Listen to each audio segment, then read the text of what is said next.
Now, from Wichita's most listened to sports radio, 97.5 and 1240 KFH. This is Sports Daily with Jacob Albrock and Tommy Kester. Well, good morning, everybody. Happy Monday after a busy weekend in the sports world. It is Sports Daily. I am Jacob Albrock alongside Tommy Kester, and we are glad to be here with you on this Monday as we get closer and closer to, well, the full NFL season. We do get college football over the weekend. Good for one of the fan bases around here, not so good for the other. We'll get to KState's loss in Ireland in a top 25 showdown, Farmageddon with Iowa State. We will get to KU's opening of their newly renovated stadium. We'll get to the Chiefs preseason finale as they get ready for the season now, and a weekend series in Detroit for the Royals. All kinds of big stuff. Wyatt Thompson, voice of the Wildcats, is going to join us today. Jaylon Thompson, our Royals insider, beat reporter for the KC Star, is going to join us today. We're jam-packed, and it's all on tap. Brought to you by the Wichita Brewing Company, featuring Yumkin Pumpkin Ale, WBC's most popular seasonal beer that's made with actual pumpkin and served with a spiced rim. Yumkin Pumpkin, now available at Wichita Brewing Company. Pizza and beer made here. Tommy, good morning. How are you? You know, I could use a weekend from my weekend. It was a long one. I'm tired this morning. It's one of those weekends where you had so much going on that, going back to work on a Monday, a little bit difficult, but it was a fun-filled, jam-packed football weekend. And, we're here. We're in it. College football in the books, and we're getting ready for NFL. There's a lot going on. That's what you get for not taking a nap in the car. I know. Tell me about it. You'd have been really refreshed had you just bailed on everybody else on your road trips. Tell me about it. That's the suffering we must take when you're the well-traveled of the weekend for Tommy. We'll get to the trip up to KU here in just a little bit. Wyatt Thompson's going to join us. That's the big story of the weekend. K-State falls in the opener. It took a while. It was rainy. Dylan Edwards is hurt at the beginning of the game. There's a family fight afterward. Just not a good way to start the season for the Cats. I mean, it's going to be tough to rebound. We're going to learn a lot about this team right out of the gates. How do they respond to something like that? We'll get Wyatt's take on it. How was the trip home? How was the team after the game? That'll come up in just a little bit. It's tough though, Tom. You get so excited for the start of a season like that, and you don't really think about, well, what if we lose? What if you lose the opener? K-State doesn't do that very often, but this was a tough game. Iowa State deserves a lot of credit. Both teams kind of slogged along, and then we got a good second half of football. That's the way the chips fell in Ireland. Yeah, there were a lot of mistakes on both sides, but the one thing that Iowa State didn't do that Kansas State did, they played fairly clean from a penalty perspective. They did not get penalized, and Kansas State got penalized a lot in that game. And so I think that's a major, major, major takeaway. You can talk about the turnovers that both sides had. You could talk about the, less than sharp plays that were called and that were executed by both teams and all of these different mistakes. But at the end of the day, the Cyclones didn't get called for penalties and the Wildcats did. And that's a credit to Matt Campbell and the way that he's got this team going discipline-wise with Iowa State. They don't commit penalties. They don't put themselves in bad situations. And unfortunately, the Wildcats did on Saturday, and that came back to bite them. Yeah, Avery Johnson eventually got his groove and played, pretty well. The fourth down conversion jumps to mind. There's a lot of what ifs. The reality, and we said this at the beginning of the season, nobody in this league's going unbeaten, I don't think. You've got to get to a Big 12 championship game. And now you have less room for error the rest of the season. I think Dylan Edwards' health is maybe the biggest concern moving forward. But we'll get into all of it with Wyatt Thompson. And then quickly on KU, Tommy, look, it's Fresno State. Okay. But they looked really good. And Jaylon Thompson looked really good, which is, let's be honest, when we come out of the gates for KU this year, if I said, Tommy, you need to see one thing when you go up to Lawrence at the new stadium, what is it that you want to see? 90% of us are going to say, boy, it'd be nice to see Jaylon Thompson look like the Jaylon Thompson. Daniels. Yeah, Jaylon Daniels looks phenomenal. Jaylon Thompson visiting us in a little bit. Jaylon Daniels look really, really good. And he did. He looked great. He looked vintage. That was old school Jaylon Daniels. Yeah, he kept plays alive in the pocket that, I felt like that was what we had seen from him a couple of years ago, and was able to go through his progressions, take his time. He had good protection up front, which had been a question mark, I think, going into this season. But, of course, he's got scrambling ability, and he was right on point, throwing on the run, being able to connect with these pass catchers that, let's be honest, we really knew nothing about going into this season. I thought that, guys like Cam Pickett looked really solid. Emmanuel Henderson looked good. So they've got some new pass catchers that if they can follow up what they did on Saturday for the remainder of this season, then you feel pretty good about the wide receiver room at Kansas. I think the other thing too is that we had talked about with Shreyas Laddha and you and I on this program about what was it going to look like with the loss of guys like Kobe Bryant and Melo Dotson, that great secondary that Kansas had last season. I thought that the guys that they've got in the secondary look just fine. Again, I know it's Fresno State. I know that they were not a great team in the Mountain West a season ago, but the Jayhawks had a couple of turnovers. They were able to be ball hawks out there and get the ball back. And after Fresno State tied the game up at 7, then it was all the Jayhawks after that. And, I thought that was really impressive to see. And hopefully as the season rolls on, as the non-con rolls on, and then once we get into Big 12 play, that we'll continue to see that unit come together. And they get one more sort of tune-up before a big win against Missouri on the road in early September there. We'll get Tommy's thoughts on the new stadium as well in just a little bit. The other big thing, Tommy, the Royals over the weekend, they salvage it. Look, that's kind of what we expected, to be perfectly honest with you, over the weekend for the Royals, was to get one, and that's okay. The standings, they would have been able to make up some ground over the weekend had they fared a little bit better, but they survived it, I guess, as the series in Detroit. I mean, that's a tough spot. I guess that's the best way to think about it, because they almost blew it yesterday, and that would have been devastating. But they came back and they rebounded nicely, and everything in the end is probably okay as they continue the road trip tonight in Chicago. Well, now you've got a blueprint for the way that this week needs to go. I mean, you need to do what you did against the White Sox at home last week. Now you have to do it in Chicago. Sweep the White Sox. You did it recently. You can do it again. And then you get Detroit back at home this weekend. And we had talked about before the series in Detroit about how if you could just get 500 against the Tigers, and split these two series with them, then at that point you feel pretty good about it. And I think that with the Tigers, I mean, it tells you now that this coming weekend, when Detroit comes to Kansas City, you've got to be looking at taking 2 or 3. So my expectation for this week is if the Royals can get 5 of the next 6 games, sweep the White Sox and take 2 or 3 from the Tigers, then you feel pretty solid about where the Royals will stand.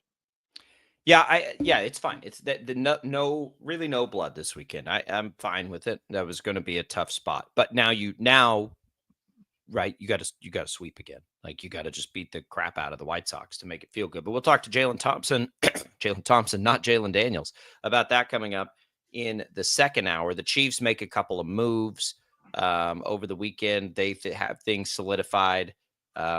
We'll maybe spend just a minute on what the starters look like for the Chiefs. I think our attention was pulled about 38 different directions this weekend, so we'll get you caught up there. It's all coming up. We have a jam-packed show for you. Thanks to Prairie Fire Coffee for getting us revved up. Thanks, Prairie Fire Coffee, for saving Tommy. Didn't get his road naps this weekend, so it's got him rocking and rolling here this morning. We're coming right back. We got more Sports Daily. Don't go away.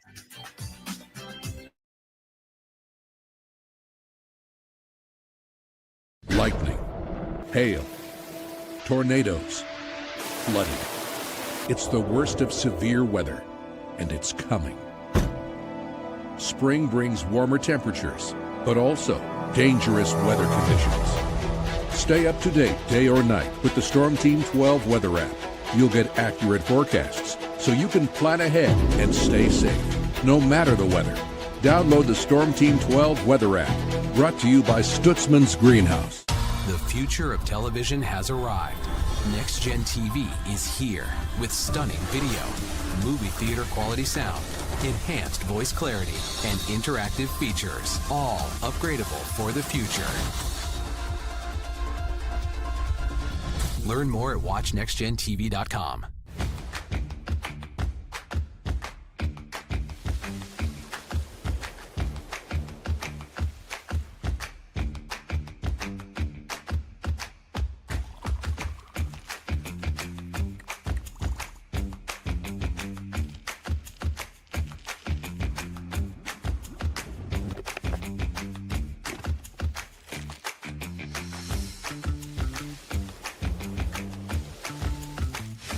The canvas of our imagination. They tell a story. Clouds affect the events of your day.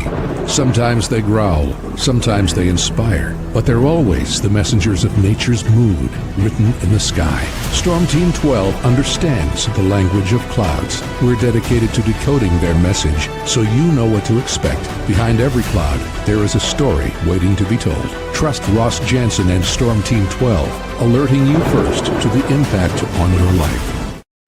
This is Rich Eisen. Check out The Rich Eisen Show, 11 until 2 on Wichita's #1 sports station, Kansas Fan Headquarters, 97.5 and 1240 KFH.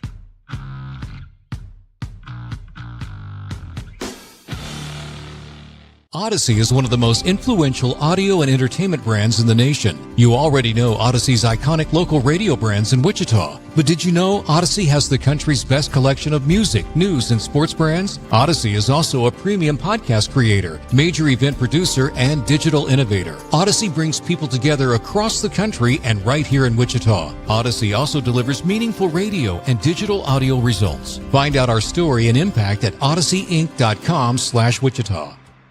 Make yourself known now! 831001 in traffic pursuit. Oh my god, here. Investigate TV Plus begins with real people. We investigate stories that impact you and inspire change every day. Something is broken. Real problems. Why are they hiding it? And real solutions. My daughter was dying in front of me. What was your reaction when he said that? Investigate TV Plus, weekdays at 3:30 p.m. on KWCH.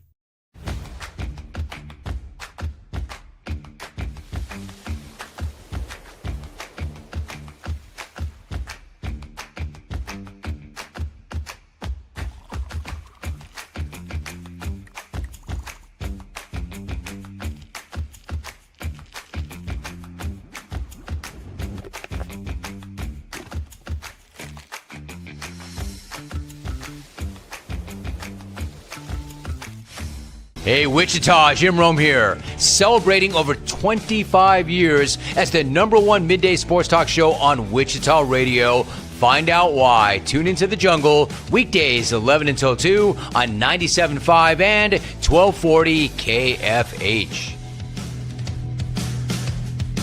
Mornings are busy. We're here to make your mornings better. We report the stories that affect you. 3 more hospitalized from contaminated apple juice just a day after the FDA issued a recall.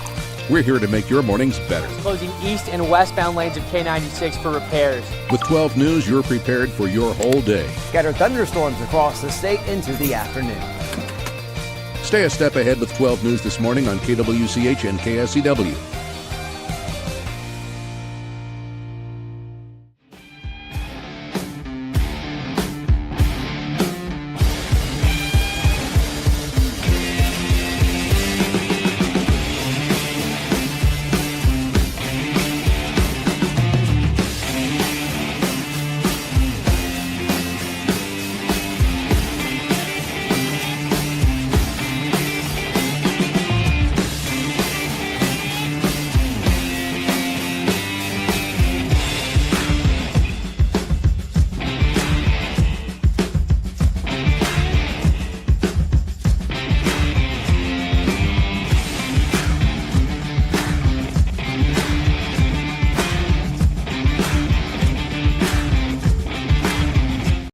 Page.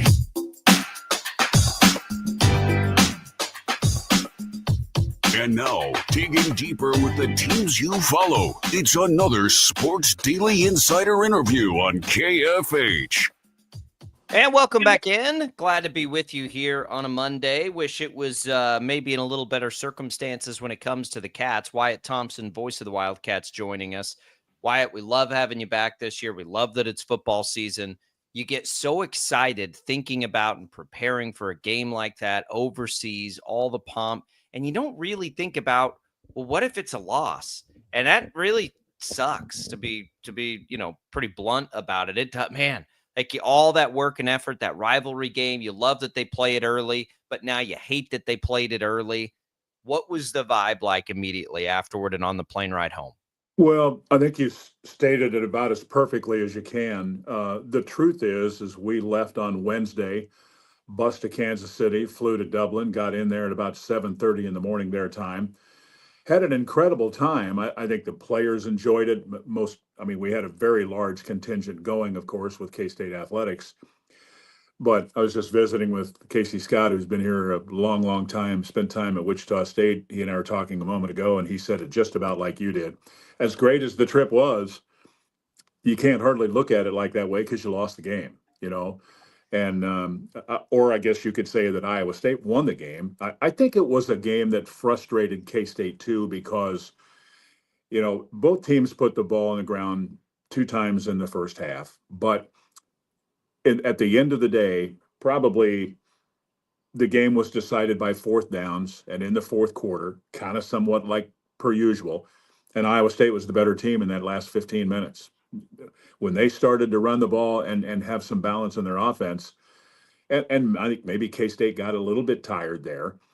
They did some good things, but penalties hurt. 4 for 4 on 4th down for Iowa State, I think it was, with K-State going 1 for 4.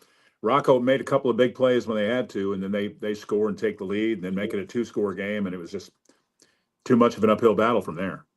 It certainly doesn't help Wyatt when your number 1 running back goes down early in the game. Dylan Edwards leaves the game really early on. Do we have any sort of idea on what things look like for him moving forward? I just asked about that. I know there were a couple of things on social media about him wearing a boot in the airport, and I saw that myself. I actually did talk to him very briefly. I didn't really, gouge him to try to get a lot of information out of him. But I guess what I would tell you is kind of what you saw on television if you watched it. He was just so down and felt like he let his team down, on the mistake of the muff, but also, being hurt on that play and not being available for the rest of the time. I would be guessing if I said it's going to be this long or that long, but the fact that he was in a boot tells you that, we're going to probably find out more from Chris Kleiman today, or maybe not. I think that's the frustrating thing now about the way things go.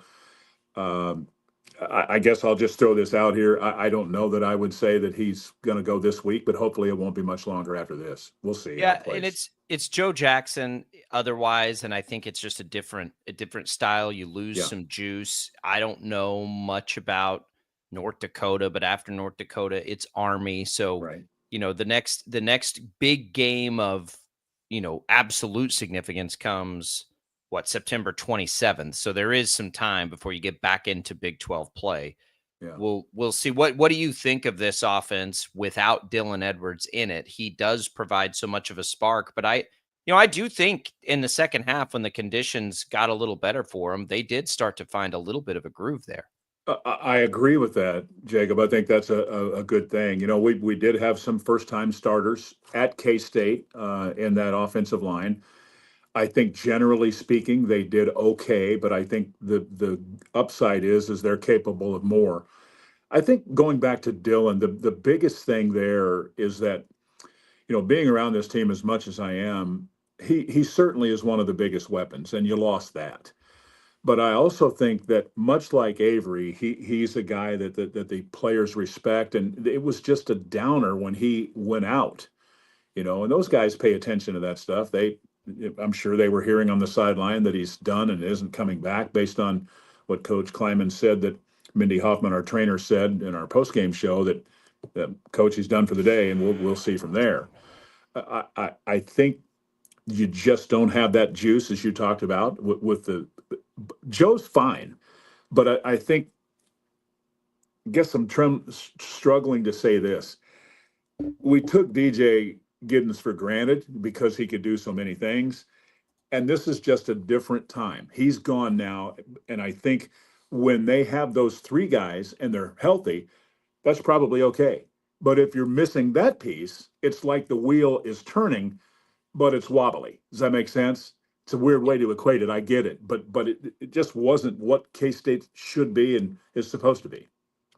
After a kind of a slow start offensively for the Wildcats, Avery Johnson really settled in, and especially in the second half, made a lot of great passes. The long ball was on point. The deep ball was for Johnson. I was really impressed, with the pass catchers that Avery had, from Jerron Bradley, Jace Brown, all of that. What were your major takeaways from that wide receiver room, especially there in the second half?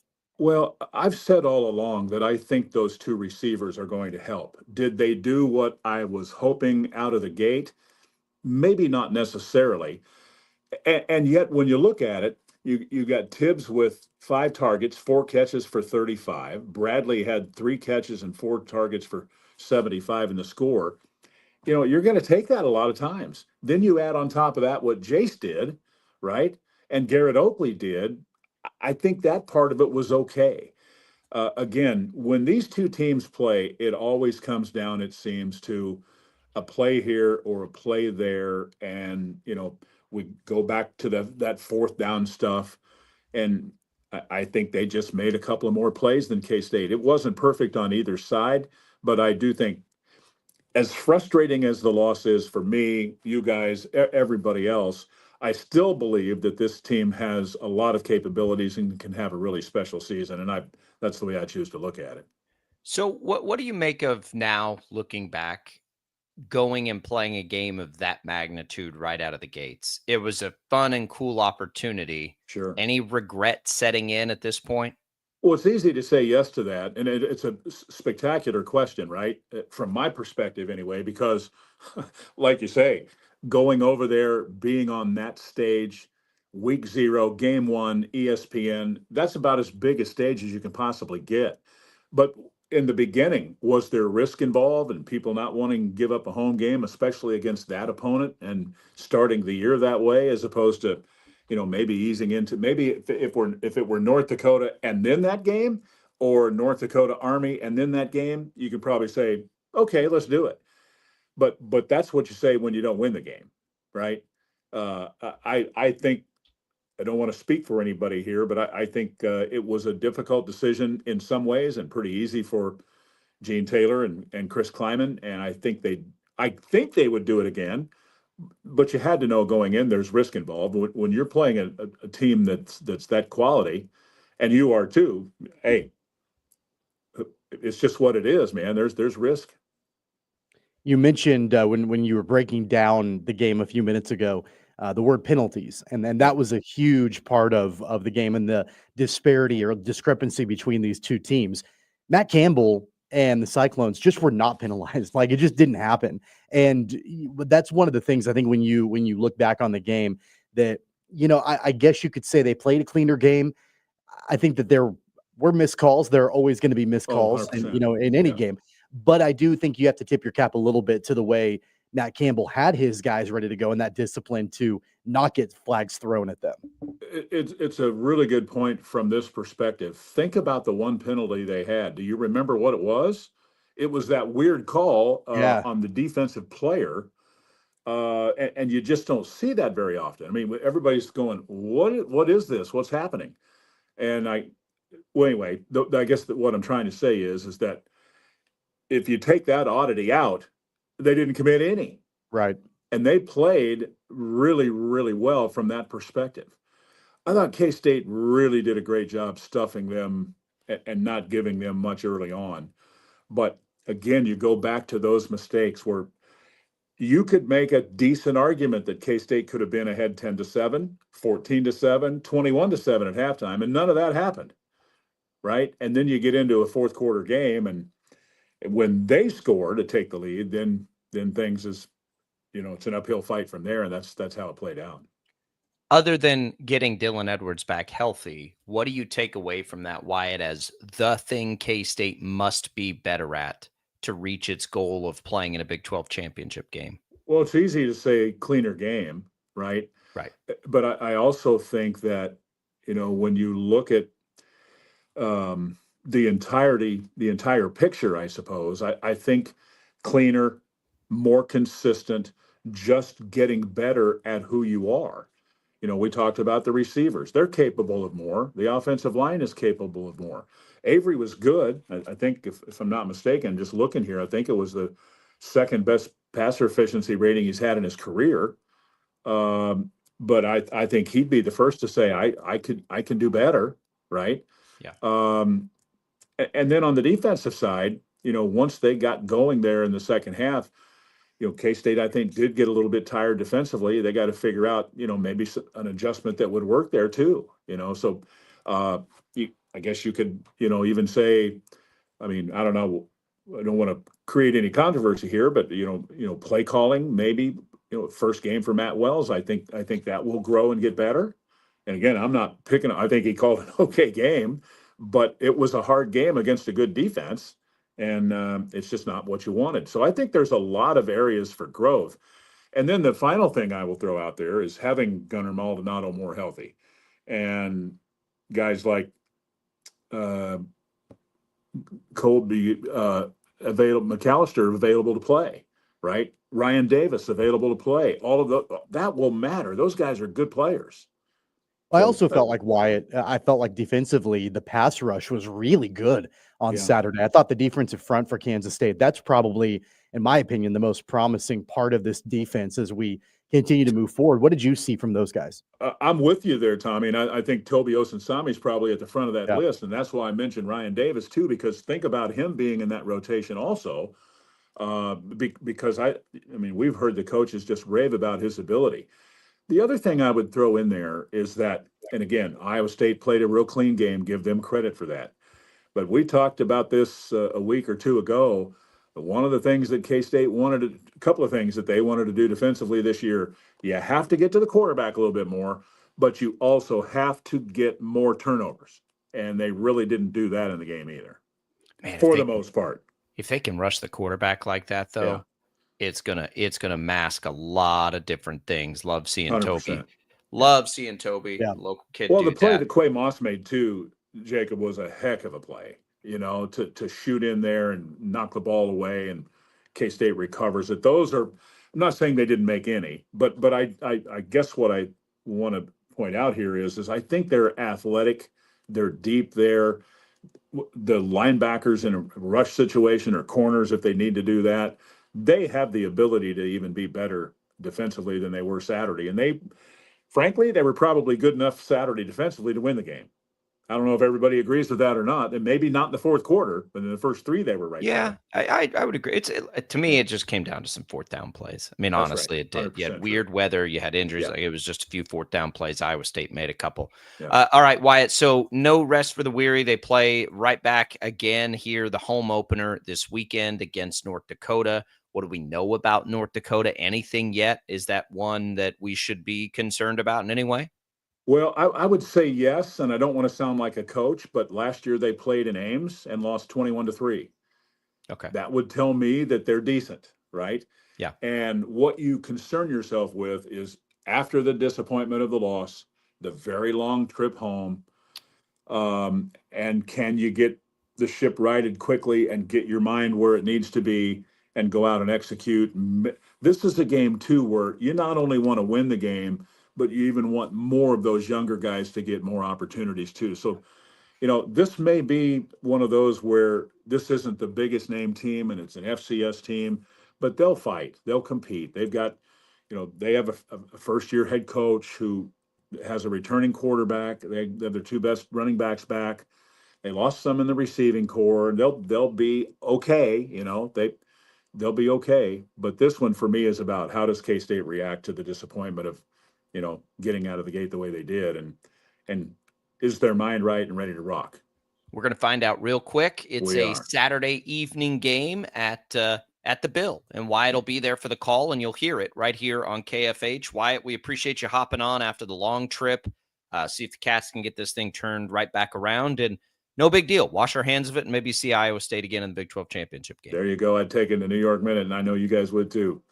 There goes Wyatt Thompson, voice of the Cats. Wyatt, thank you. Man. Yes, you got it. Tommy, I hate just There's nothing worse than losing an opener, and it's like you just like you got to get so much credit for playing that game there and when you played it. But it'd feel a lot better if you won it, and now we'll see. And I'm with you. I think the number one question is Dylan Edwards' health. It's a different, it's kind of a different outlook if you take his explosion out. You don't like seeing the boot, but maybe it's precautionary on a long day of travel. Not sure, but what a bummer that was right out of the gates. Man, I think what makes it so hard is that this is a game that was 16 months in the making, 18 months in the making. Like it's been highly, highly, highly anticipated for so long. And one of the two fan bases and one of the two teams is going to be taking a long trip home. It's disappointing. And look, from a trend perspective, we talked about it on Friday before the game. Iowa State has had K-State's number. That's just kind of the way that it's been outside of 2022. But other than that, Matt Campbell has had Chris Kleiman's number. The Cyclones have had the Wildcats' number. And this was another installment of what we've seen, in that regard for a number of years now.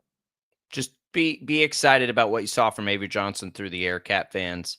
I think he'll run more if Dylan Edwards is out for any extended period of time, but we'll see it this weekend. Wyatt Thompson will have that call. Hey, Sports Talk on KFH presented by Paramount Plus. You can't count on much these days. You can always count on Sundays with the NFL and Paramount Plus.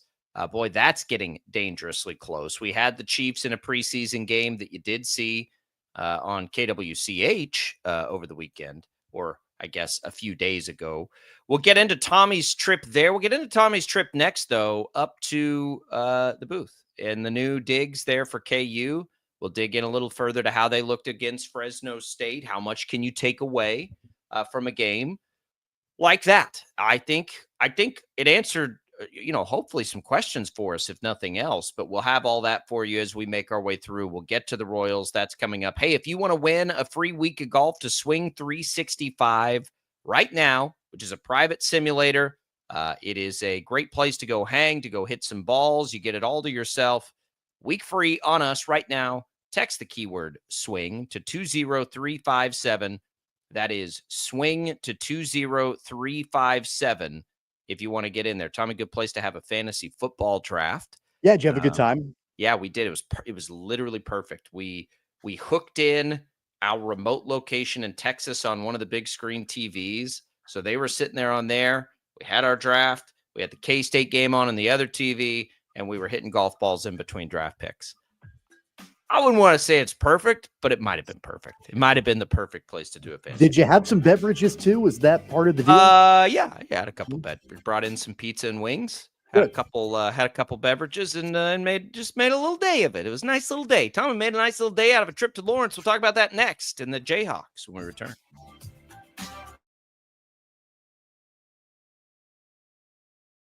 Lightning, hail, tornadoes, flooding. It's the worst of severe weather, and it's coming. Spring brings warmer temperatures, but also dangerous weather conditions. Stay up to date day or night with the Storm Team 12 weather app. You'll get accurate forecasts, so you can plan ahead and stay safe, no matter the weather. Download the Storm Team 12 weather app, brought to you by Stutzman's Greenhouse. The future of television has arrived. Next Gen TV is here with stunning video, movie theater quality sound, enhanced voice clarity, and interactive features, all upgradable for the future. Learn more at watchnextgentv.com.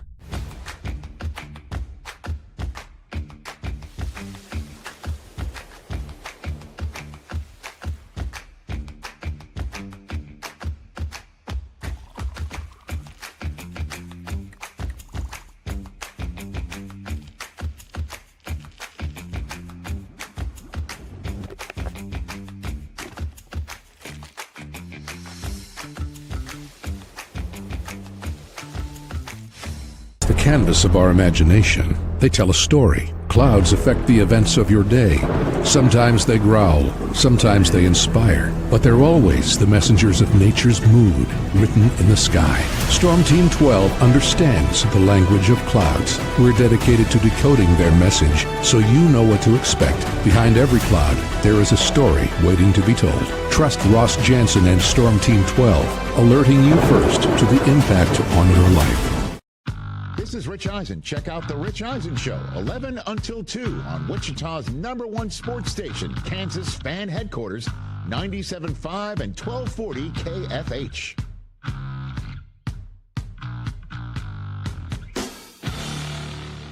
Odyssey is one of the most influential audio and entertainment brands in the nation. You already know Odyssey's iconic local radio brands in Wichita. But did you know Odyssey has the country's best collection of music, news, and sports brands? Odyssey is also a premium podcast creator, major event producer, and digital innovator. Odyssey brings people together across the country and right here in Wichita. Odyssey also delivers meaningful radio and digital audio results. Find out our story and impact at odysseyinc.com/Wichita. Make yourself known now. 310-1 in traffic pursuit. Oh my God, here. Investigate TV Plus begins with real people.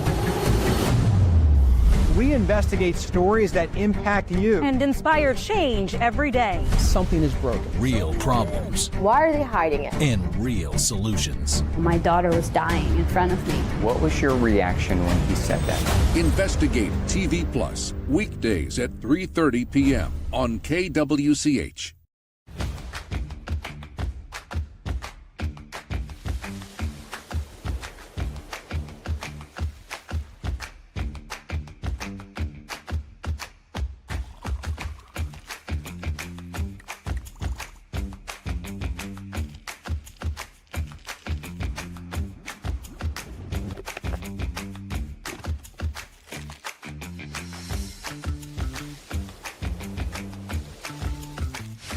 Hey, Wichita, Jim Rome here. Celebrating over 25 years as the #1 midday sports talk show on Wichita Radio. Find out why. Tune into the jungle weekdays 11 until 2 on 97.5 and 1240 KFH.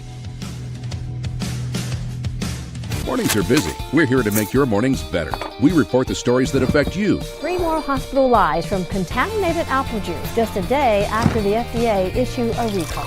We're here to make your mornings better. Closing east and westbound lanes of K96 for repairs. With 12 News, you're prepared for your whole day. Scattered thunderstorms across the state into the afternoon.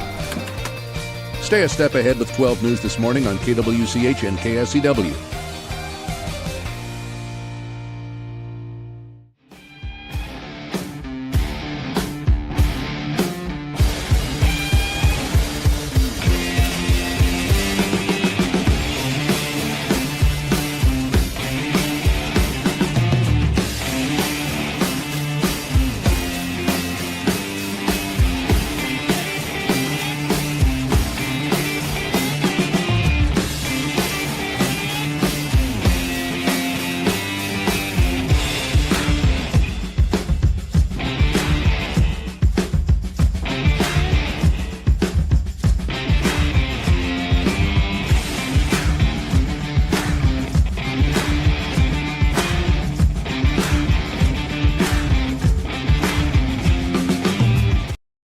KFH.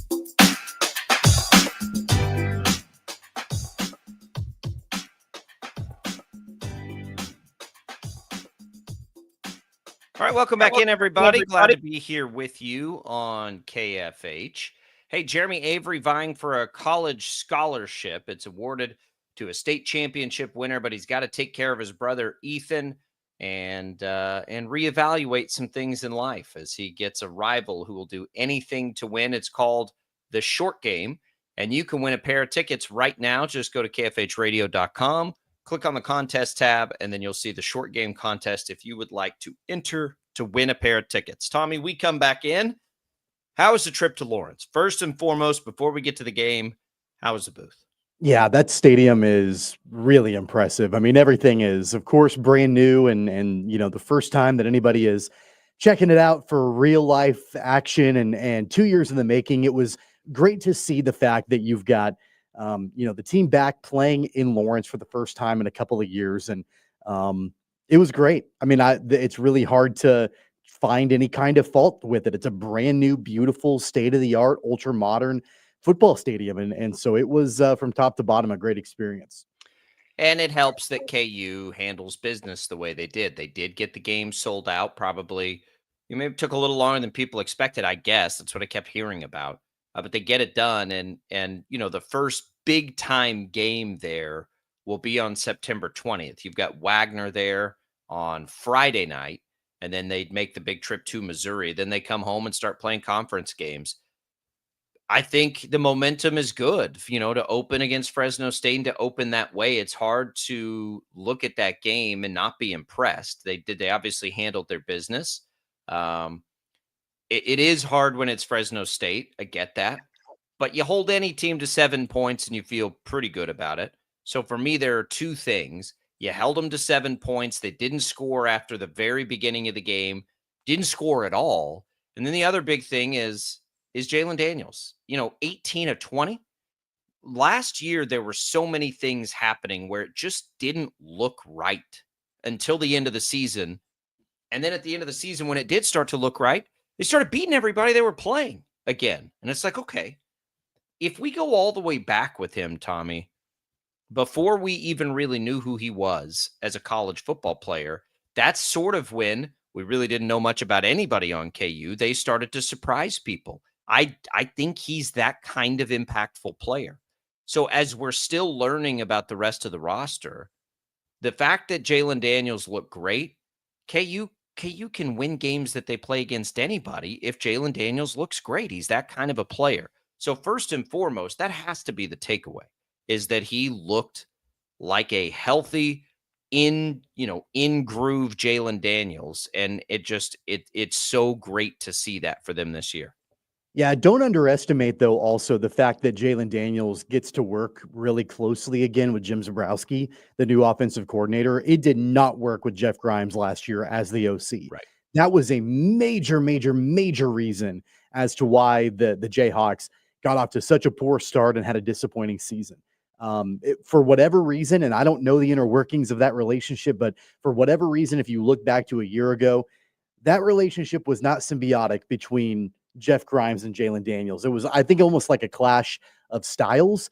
And Jeff Grimes was maybe trying to get Jaylon Daniels to play in a different way than what Daniels is used to playing. And, Jim Zebrowski has been on that staff for a long time. He's been the quarterback's coach for a long time. But I do think that there were times where maybe Zebrowski was overruled a little bit. And Jaylon Daniels and Zebrowski have a much better relationship. They work a lot closer together. And now you've got Zebrowski as the full-time OC. And so I don't think you can underestimate the importance of that. And the fact that you've got Daniels and Zebrowski now working hand in hand. I think that was a huge reason as to why we saw Jaylon Daniels looking so good on Saturday. I agree. I also think Jaylon Daniels is healthier, which helps too. He's just more comfortable. For whatever the reason, he's just more comfortable. And I think, obviously as a thrower, he was fantastic, but he ran the ball 8 times, Tommy. That's a healthy workload. And I don't think if he's not, fully healthy and ready to roll and normal, he's running the ball 8 times. In a he's game fully healthy. I mean, like he's Fresno State. I think that, I would hope that now, after watching this performance on Saturday, there's not a whole lot of conversation that needs to be had about, is he healthy? We hope he's healthy. I think he's healthy. He's absolutely. I think he's healthy too, but I think he's had a career full of injuries where that's a huge key for him. And he looks great. Like he physically looks great. He mentally looks great. And that gives the Jayhawks a chance to win a whole bunch of games this year. The other big thing for me anyway was, what does Daniel Highshaw look like in that bigger workload? Now, they didn't need to give him a massive workload because the game didn't require it. But I thought he looked good. I thought he looked good. I don't know that he'll be as explosive as Devin Neal, but I've always liked the way he runs. And I think it's fine. We'll see. I do think, and maybe you have a better take on who the other, it feels like it'll be Highshaw and, somebody. to lead that backfield. Maybe not. Maybe it is It's Highshaw. it's nuts. Le'Shawn Williams. I mean, Le'Shawn Williams had a really good game as well. I mean, he and Highshaw both kind of shared. You think that's the plan all year? I just don't know anything about him. I think so. And I mean, Saturday. He's gotten, I think good reviews coming out of camp and, practices and all of that. I mean, I think he's a guy that can come in and spell Daniel Highshaw, and he's a different kind of runner, as well. And I thought that I thought overall it was a good game for him. He didn't touch the ball a ton, but when he did, he made the most of it. 6 carries, 57 yards, and a touchdown. He's averaging under 10 yards a carry, just under 10 yards a carry. So he can be a nice change of pace back for Daniel Highshaw. I think Highshaw will probably be the bell cow, but when there was a situation to get into the end zone, it was Le'Shawn Williams that got the ball and was able to make that happen. He's a senior. He knows what he's doing. I mean, maybe he is. You watched him play up close and personal. There's going to be so much of this where we learn about these guys. Is explosion a part of his, MO historically in college football? Because I feel like Highshaw is going to make you pay for it every time you try to tackle him. That's what I think about when I think about Daniel Highshaw. At Iowa, it never felt like anything was explosive with their offense. So, is Williams an explosive back? I don't know, because nothing was explosive at Iowa, but he certainly looked against Fresno State. Yeah, he sure looked explosive to me when he got the ball. And I think a lot of that is the product of Iowa's offense. I mean, that's just kind of the way that the Cyclones are and the way they always have been. So I think that it's probably a breath of fresh air for Le'Shawn Williams to get over to Kansas and be able to play in a system that allows you to have a little bit more success. And then pass catchers you mentioned in the open.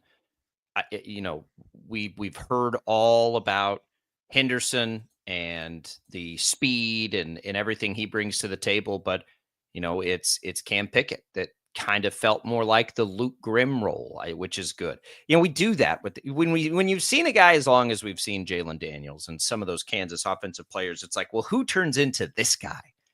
Is Pickett the new Luke Grimm, the new old reliable in that offense? Just find him. That's kind of the role he played in that game. I think he'll be the volume guy. So, I mean, he doesn't, when I watched him, it's not like he's got, he doesn't look identical to Luke Grimm. He doesn't have the same body type necessarily. So, I mean, I would caution being like, oh, he's the new Luke Grimm, but I think he can be the volume guy. He can be that safety valve type guy. There were a handful of plays where Jalon Daniels was scrambling, and I thought Cam Pickett did a really good job of staying open to allow Daniels to find him. As Daniels is extending plays and scrambling out of the pocket and trying to make things happen, create magic, all of that.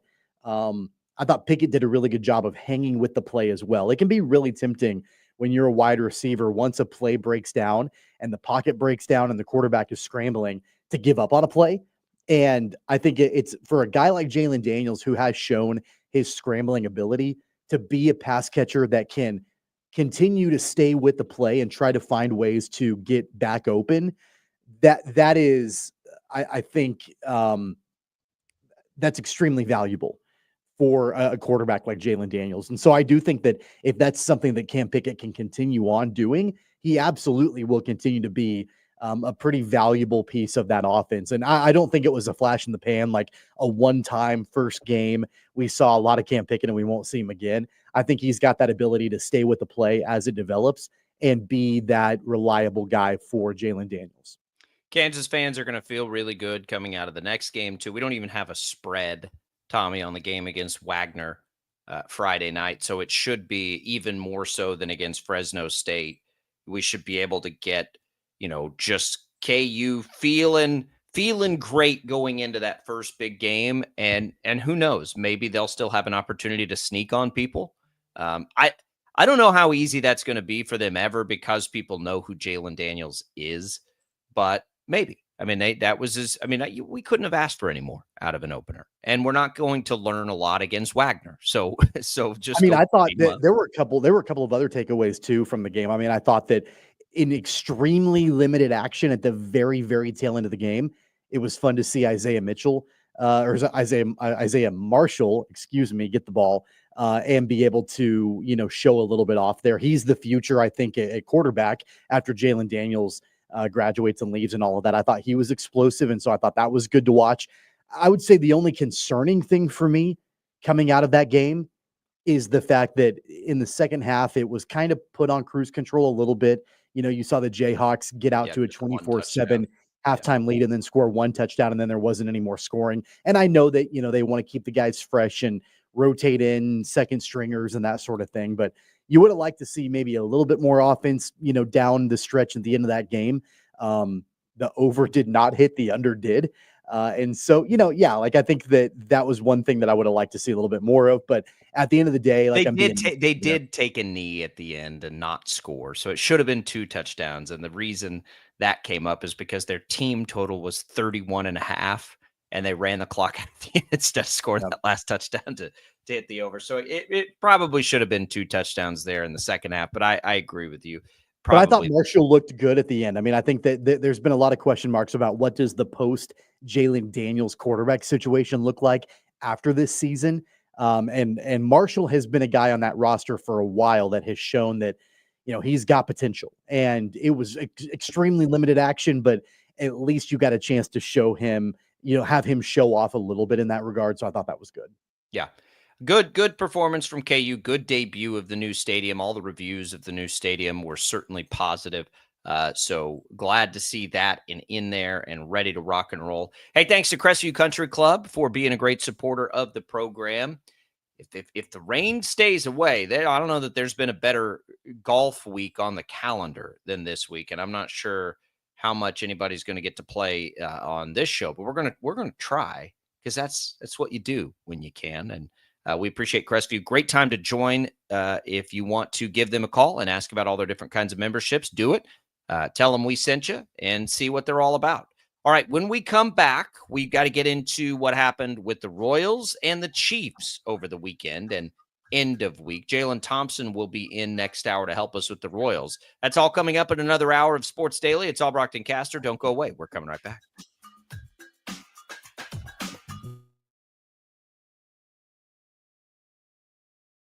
Lightning, hail, tornadoes, flooding. It's the worst of severe weather, and it's coming. Spring brings warmer temperatures, but also dangerous weather conditions. Stay up to date day or night with the Storm Team 12 weather app. You'll get accurate forecasts, so you can plan ahead and stay safe, no matter the weather. Download the Storm Team 12 weather app, brought to you by Stutzman's Greenhouse. The future of television has arrived. Next Gen TV is here with stunning video, movie theater quality sound, enhanced voice clarity, and interactive features, all upgradable for the future. Learn more at watchnextgentv.com.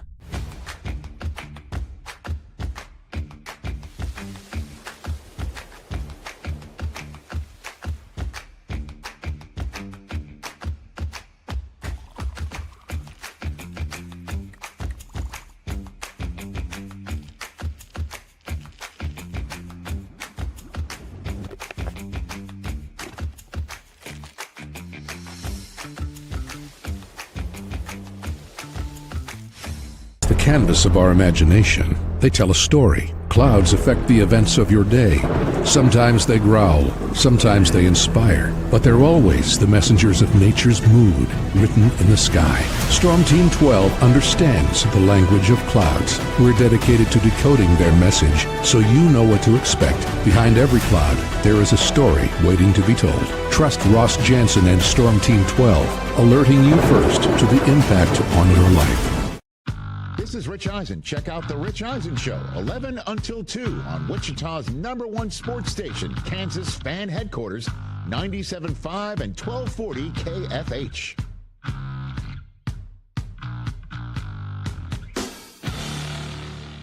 Odyssey is one of the most influential audio and entertainment brands in the nation. You already know Odyssey's iconic local radio brands in Wichita. But did you know Odyssey has the country's best collection of music, news, and sports brands? Odyssey is also a premium podcast creator, major event producer, and digital innovator. Odyssey brings people together across the country and right here in Wichita. Odyssey also delivers meaningful radio and digital audio results. Find out our story and impact at odysseyinc.com/Wichita.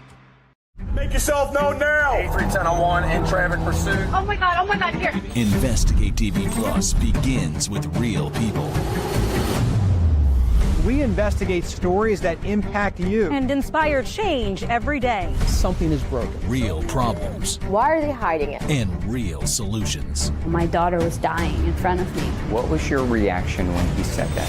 Investigate TV Plus, weekdays at 3:30 p.m. on KWCH.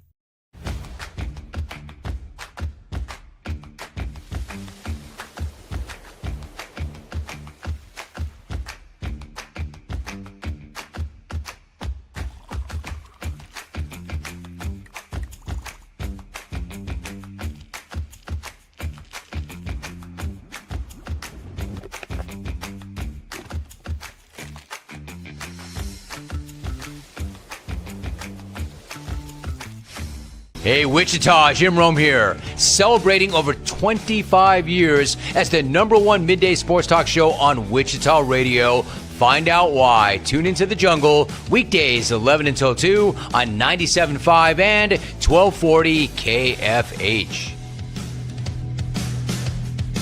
Mornings are busy. We're here to make your mornings better. We report the stories that affect you. 3 more hospitalized from contaminated apple juice just a day after the FDA issue a recall.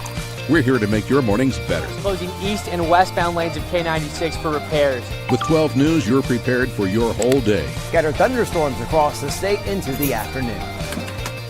Stay a step ahead with 12 News this morning on KWCH and KSCW.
Now, from Wichita's most listened to sports radio, 97.5 and 1240 KFH. This is Sports Daily with Jacob Albrock and Tommy Kester.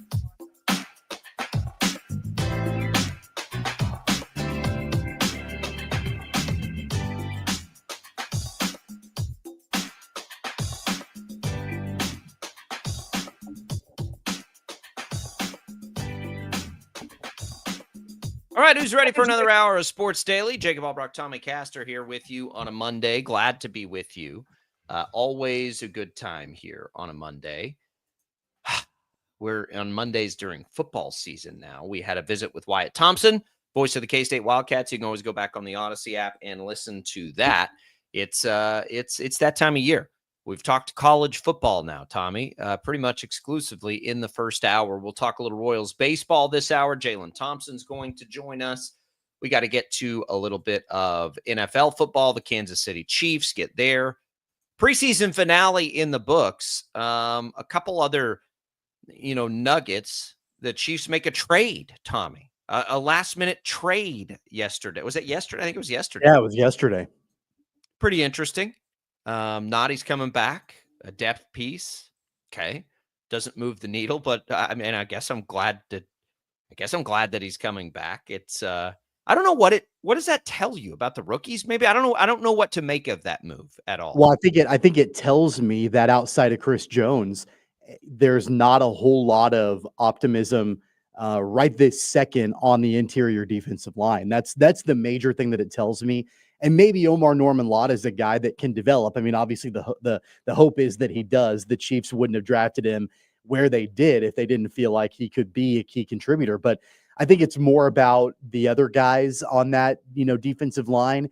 Whether we're talking about Jerry Tillery or Mike Pennell or, other guys like that maybe haven't super impressed in the preseason.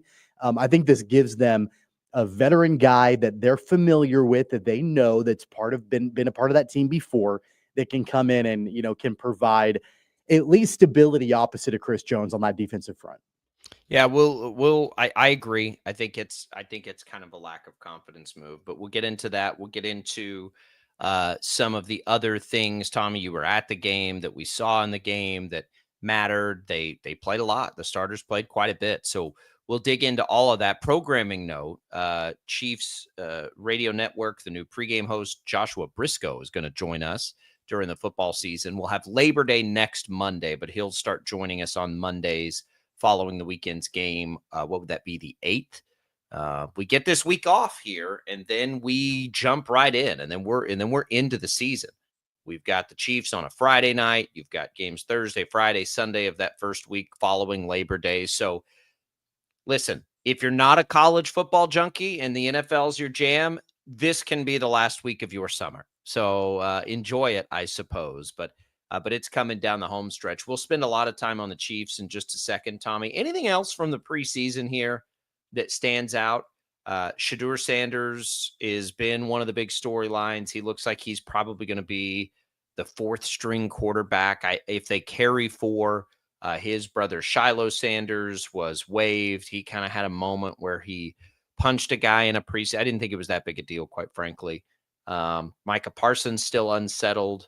Terry McLaurin still unsettled. The Micah Parsons deal is probably the biggest one right now, just because of the way that apparently he acted during the last preseason game, that he didn't wear a jersey and he was laying on the training table, and Brian Schottenheimer said he has to have a talk with him and figure out where he's at. I'm stunned that Parsons is being a drama llama. Yeah, such a circus, and I mean, that's what we've come to expect from the Cowboys and the entire organization. What do you make, real quick, because I just talked about this for a long time yesterday on the Infinity Sports Network. I'm a little fatigued. But what do you make of Jerry Jones saying he put an offer to make him the highest paid non-quarterback in guaranteed money, and it was refused?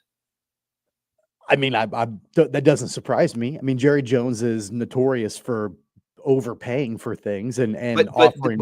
I'm saying, like, if that was the offer and it wasn't taken by Parsons, what are you going to do? Yeah, I mean, again, like, I get it at that point. Like, that changes things for me a little bit, because, going into it, I had always kind of just assumed that these were tough negotiations, and that, the Cowboys were not willing to give up what Micah Parsons wanted and all of that. But if it is in fact true that Jerry Jones offered him an enormous amount of money and Micah Parsons turned it down, well, then at that point, I mean, I do understand what else are you going to do in that regard? Like, there's not a whole lot more you can do. If you're going to give him and offer him more money than any other non-quarterback in league history, and he still turns that down, I guess at that point, I don't really know how else you can move forward. And the reality is, even if he didn't offer it, even if he's lying, it's on the table now. Like, now you just publicly made that offer, right? So it's not, so either way, like, ball's in your court, Micah. You can either become the highest paid player or not. Like, and that's what I mean. Like, that's why this, from, like I've said, trade it, like the scrubbing social media, like, it's just too much. Like, those two cannot coexist. They can't. Well, and on top of it, it does sound like there's a lot of drama that Micah's agent has sort of gotten himself involved in with all of this, where who knows how accurate these stories are. But if the stories are accurate that Jerry and Micah, between the two of them, had an agreement, at least the baseline of an agreement verbally, on the length of deal and the total compensation and guaranteed money and all of that. But then the agent came in and said, no, you have to work through me. And then there was, a lot of issues with all of that. Then that does make it more difficult. If the stories are true that the agent told Jerry Jones that he could stick that offer where the sun don't shine. I have come to expect nothing less from the Cowboys organization in general. Like, this is a monster that they've created on their own. You kind of feel sorry for Jerry Jones, don't you? Not really, because I know that like these things overall can be avoided in general. Like if things were just handled in a little bit of a better way and less publicly and all of that, you probably wouldn't be in this situation. What a mess. What a mess. Speaking of a mess, something we didn't talk about with Wyatt Thompson, because I haven't even, and I honestly, I forgot about it in the moment. I was more concerned about the game. We can't not mention the fight after the game captured on camera between Avery Johnson's dad and oldest brother. Those two released a statement yesterday, say they regret the incident. They've learned from it, committed to ensuring it doesn't happen again. Please accept our deepest apologies. It's a joint statement. I honestly, Tommy, like, this is one of those like social media things. Like, I don't really care. I'll be real frank about it. I don't think it's a big deal. I don't really care unless it makes Avery Johnson throw an interception. Like, it's none of my business. Like, I just don't really care. There's never been anything in the history of Avery Johnson that told me anything is going to be a distraction. He has been a model citizen, and I don't think any of this has ever been anything before. It's a moment of frustration. So it doesn't really, but I know people are talking about it and it's hitting social media, and it's just like, I don't really care. I don't know how you feel about it, but we did need to get that. We didn't mention that earlier in the show. I think it's a bad look, but I don't think it's a bad look for the program. Anytime there's a fight, it's a bad look. Yeah, I don't think it's even a bad look for the program, because like they're not part of the program, right? It's a bad look for them. Like, it's a bad look for those two in that moment. Yes, it's a bad look. It wouldn't matter if they were Avery Johnson's relatives or somebody else. Whoever it is, it's a bad look for that person in that moment. I don't think it's a bad look for Avery Johnson. He had nothing to do with it. Right. I don't think it's a bad look for Chris Kleiman or the program or the university. Those two people are not officially affiliated with the university or the program. I mean, his dad played there. I get it, but they're not officially affiliated right now. Yeah. They're in that moment, they're fans, right? They're fans outside of a stadium. And yeah, individually, it's a bad look for both of them. It's probably embarrassing for them. It's probably embarrassing for Avery Johnson. I feel bad for Avery Johnson that he, had to walk away from a loss and then this hit the news. That sucks for him. Hopefully his dad and his brother are able to, I don't even know, learn from it and not have it happen again, I guess. I don't know. I mean, anytime, unless you're a professional fighter or like an athlete in the heat of it, and anytime you get in a fight, like, who's not going to wake up from that and think, God, I'm like, why would I do that? Like, what am I like? Of course they regret it. It's a silly moment, and it's fine. Hopefully, as the late great Roger Cornish used to tell us, anytime people would make a mistake in the newsroom or whatever, it's a fart in the wind. Hopefully, it's just it's just gone. Like, who cares? We won't be thinking about it again. It's just social media has that effect, and everybody's got a camera all the time now. So we'll see. But that did happen. We've got an apology publicly. I think it also did kind of encapsulate the overall feelings coming out of that game. Yeah, right? I think there are a lot of K-State fans that would have liked to punch a hole in the wall after that game. Right. I get, that's what I'm saying. Like, unless there's like some habit or it's not really it just doesn't move the needle for me much, other than the fact that, it's like rubbernecking, like, oh, look what happened. That's weird. Right. But we got the joint apology. Everything seems to be fine. All right. We'll come back. Let's talk Chiefs. What did we think of that final game? We did get a better look at things than we had and anything else. So we'll take a look at that when we return. Jaylon Thompson in to help us with the Royals weekend and looking ahead to this week. That's also coming up in this hour of Sports Daily. We're having fun on a Monday. It feels good. Got the energy today with football back in the swing. We're coming right back. It's All Brockton Caster. Don't go away.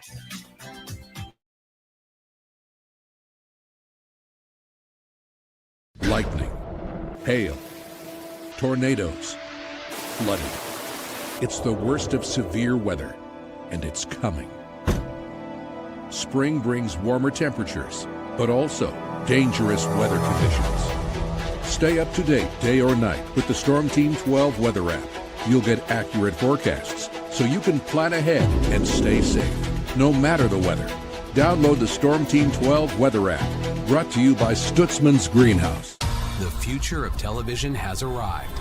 Next Gen TV is here with stunning video, movie theater quality sound, enhanced voice clarity, and interactive features, all upgradable for the future. Learn more at watchnextgentv.com.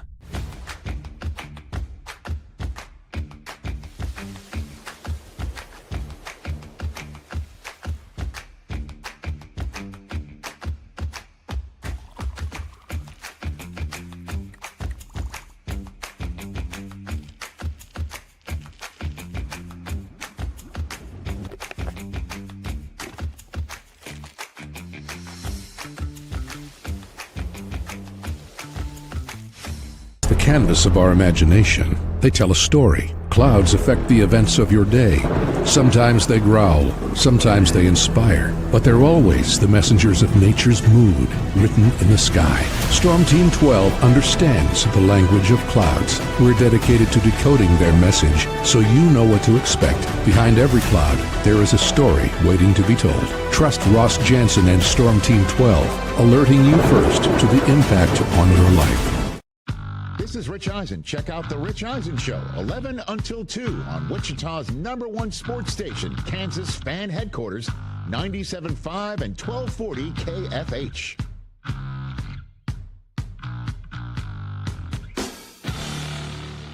Odyssey is one of the most influential audio and entertainment brands in the nation. You already know Odyssey's iconic local radio brands in Wichita. But did you know Odyssey has the country's best collection of music, news, and sports brands? Odyssey is also a premium podcast creator, major event producer, and digital innovator. Odyssey brings people together across the country and right here in Wichita. Odyssey also delivers meaningful radio and digital audio results. Find out our story and impact at odysseyinc.com/Wichita. Make yourself known now. 8310 in traffic pursuit. Oh my God, here. Investigate TV Plus begins with real people. We investigate stories that impact you. And inspire change every day. Something is broken. Real problems. Why are they hiding it? And real solutions. My daughter was dying in front of me. What was your reaction when he said that? Investigate TV Plus, weekdays at 3:30 p.m. on KWCH.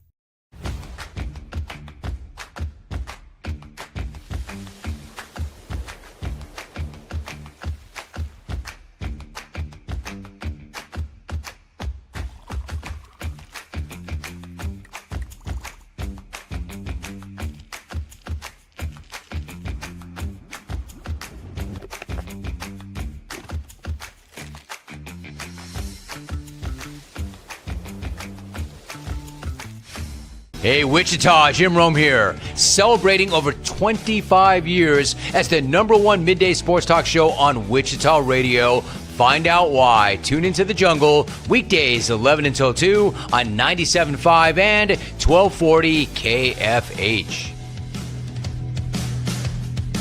Mornings are busy. We're here to make your mornings better.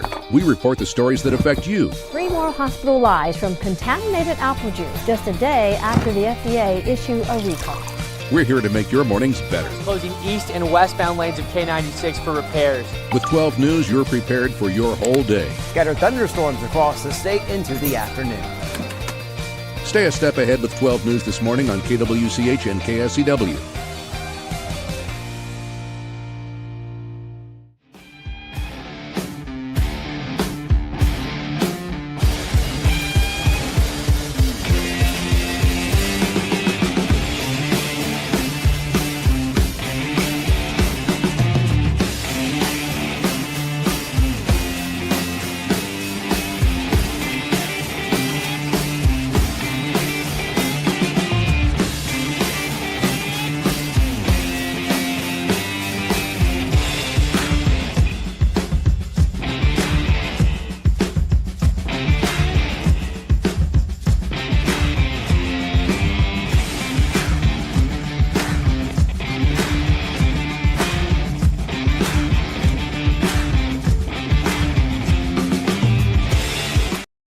is on KFH.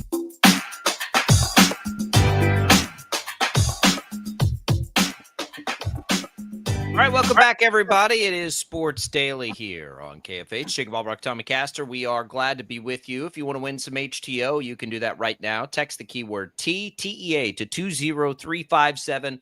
That'll get you a free cup of iced tea. More than 20 flavors to choose from and a few new ones launching very soon. I'm excited to tell everybody about. But for now, just take your free tea. 20357. Text the keyword T to that number, and you can get it. We come back into Sports Daily. It is time to talk a little Chiefs. We'll have Jaylon Thompson in later this hour to talk the Royals, Tommy. I thought it was a nice showing by the starters. We saw Isaiah Pacheco get a couple carries. He had a touchdown run. Josh Simmons had a really nice block on that touchdown run. Patrick Mahomes had a deep ball. Tyquan Thornton caught the deep ball. Does that help his chances to make this roster? Travis Kelce had a couple of catches. Rashee Rice had a couple of catches. Brashard Smith had a catch out of the backfield. Like we kind of got it all in this game that the Chiefs lost and the Bears covered, by the way, for those of us that might have picked that on a Friday, because why not? But as far as the starters go, Tommy, I thought that we got to see a little bit of just about everything in that one. Yeah, it was fine. I mean, I think that we had an opportunity to really kind of see the offense, the first string offense, move and operate to get us ready for the start of the regular season. So it was everything that I think that we needed to see, that we wanted to see. I think more than anything, it helps solidify some of those roster spots that we were wondering about and that we have been talking about. And as the Chiefs try to make their way to the 53-man roster, who's going to be on, who's going to be off, I think there were some questions that were answered in that regard. I think Brashard Smith probably made the roster with his play in that game. I don't know if that was 100% written in ink going into the game on Friday night. I think it probably is now, although I guess the Chiefs could always go outside of the organization to try to find another running back. But that was one thing I thought of in the game. I think probably Tyquan Thornton has a roster spot going into this season. Will he be an impact player? Probably not. But I think that he at least has probably earned himself at least a spot in that wide receiver room entering the season. So there were definitely some good things. And more than anything, I think we have a better idea. At least I feel like I have a better idea on who's going to actually make the team. Yeah. I don't know if Tyquan Thornton's going to make the team. I hope it's not relevant to the season, because that'll mean somebody got hurt or whatever. Maybe it matters when Rashee Rice ultimately gets suspended. Maybe he's a gadget player. I really don't know. But I'm trying this year. I'm committing to myself not to make too much of a big deal out of the 5th or 6th wide receiver. I just don't think it's. I think you can make a pretty big deal over a guy like Nico Remigio making the team, because he could be fairly impactful in the return game. Well, especially, and you won't want to hear this, but if you trade away Sky Moore, then if it's not Remigio, who is it? Yeah, no, it's Remigio. Like Remigio will be that guy in special teams. And so I do think you can make at least a decent sized deal out of a guy like Remigio making that team. Yeah. So we'll look at that as the week goes on here. I don't know what the official day is, but it's coming tomorrow, isn't it? I believe it's sometime this week, and there'll be a couple. Offensive line, though, Tommy, is the thing that we have been watching, pay the most attention to, look the closest at, and the reviews are in on Josh Simmons, and he looks really good.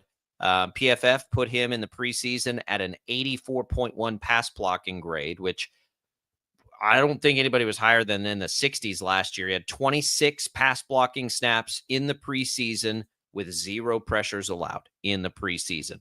It's not apples to apples to what he's going to see in the regular season. We know that about the preseason. Defenses don't show you anything significant, but when you compare it to what they had last year, seismic differences in the short amount of time we've been able to see him over what they were able to roll out there a year ago.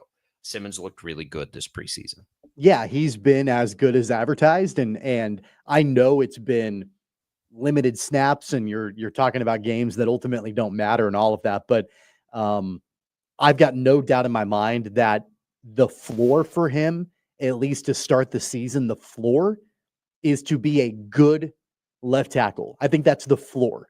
And then the ceiling is from there, right? Like I think great to all pro to, I mean, you name it. Can we just make the floor competent? I think the floor respectable. I think the floor is Oh, good. I think it is. I think it is too. I'm just saying, like, can we just start there though? Like, can we just start with like that's respectable? All you need. I mean, like that at least is an improvement from because they've won 2 Super Bowls, 2 out of the last 3 with just like, just fine. It's fine at the position. Average. There were multiple dropbacks in that game on Friday that I'm sitting there watching Patrick Mahomes, and he had all day in the pocket. I'm like, man, this is different. This is not what we're used to with him, but it's refreshing. It was nice to see that he had a clean pocket, and not all the time. You're never going to have it all the time, but at least more than what we've been accustomed to. Him being able to have at least a few seconds in the pocket to be able to make his reads and go through his progressions and all of that. So if that can keep up in any kind of way in the regular season, you've got to feel good about that. And what I'm just trying to think, anything else? I mean, Patrick Mahomes looked good. I'm with Ed Kelsey. I've told you this a million times. I don't know why Ed and Donna Kelsey were being interviewed over the weekend, but he basically said the same thing. Like, he feels like this is going to be one of Travis Kelsey's big years. It just is trending that way to me. Like, I think this will be a big year for Kelsey and the pass game in general. If you can block it up, even with a Rice suspension, which is going to happen most likely for a pretty significant amount of time, there is more to this pass game than we've seen since 22, probably. It's been a while. And if they can block it up, I don't know what the reaction was to the Super Bowl loss. I haven't made it far enough into the documentary to see that. I'm maybe halfway through. I don't know. It's going to be a vintage Chiefs season offensively. I think they're going to sling it around. I think they're going to score a whole bunch of points. And I think we're seeing just little tiny signs of that here in the preseason that's going to play through. That to me is the biggest takeaway of the preseason, is that I think the offense looks like it's going to be the best it's looked in 3 years. I think one of the questions that I have, and I'd love to get your take on it, it's kind of a 2-part question, is number one, will the Chiefs go outside of the organization to find a reinforcement at running back? And if they do, will that be impactful at all? Or are we mainly looking at a marginal type upgrade for a backup guy? I would say before the season, probably not. Some point during the season, 50-50 shot. It really, to me, it's more of a question about Kareem Hunt. Like, even if you take the offense for what it is, and you've got Pacheco as the primary ball carrier, Kareem Hunt as your short yardage and, obvious pass blocking situations, I think they're going to commit to Brashard Smith. I just don't know if there's room. I think that's the big question to me. Like, okay, there was already going to be too many guys to me with Elijah Mitchell. I just don't think this team has any need to carry that many running backs. Because they're not going to run the ball. They're going to throw the ball a ton this year. Why would you? I just can't imagine who gets dropped that they'd be like, oh, we got to go get that guy. I don't. Yeah. So I think before the season, for only that reason, like, in not having any conversations or anything like that with anybody that makes that kind of decision, I would just look at it and say, why would they need it at this point if they're going to carry Kareem Hunt? Honestly, I wouldn't be surprised one bit if the Chiefs roll into the season with 3 running backs and 4 tight ends. Just knowing how they're probably going to be throwing the ball, I think you probably roll. It wouldn't surprise me one bit if they roll with Pacheco, Hunt, and Brashard Smith. And Carson Steele becomes a cut potentially. And I don't think Elijah Mitchell is making the team. But then they roll with 4 tight ends. You're talking Kelsey, Gray, Tonyan, and Wiley. How they will deploy those 4 tight ends, I think, becomes more of a question mark. But it wouldn't surprise me one bit if they have more tight ends on the active roster than they actually do running backs. Yeah, well, Because I mean, I don't know if you could line any of those guys up that are tight ends and H-backs, but they're just not going to. Well, let's take it a step back even with Kelsey. I think that Kelsey is going to be used more as a receiver, which tells me they may use some more 2 tight end sets. They don't have the need or the room for running backs that way. I just don't think I don't understand where that player would go, why they would need them there. I don't understand any of that. I mean, maybe one of these guys can slip down to the practice squad, and that's the best case scenario. But everything that I'm seeing tells me that they are going to throw the ball a ton after a season where they ran the ball probably more than they've run it in a very long time out of necessity, right? Because they couldn't pass block. All their receivers were hurt.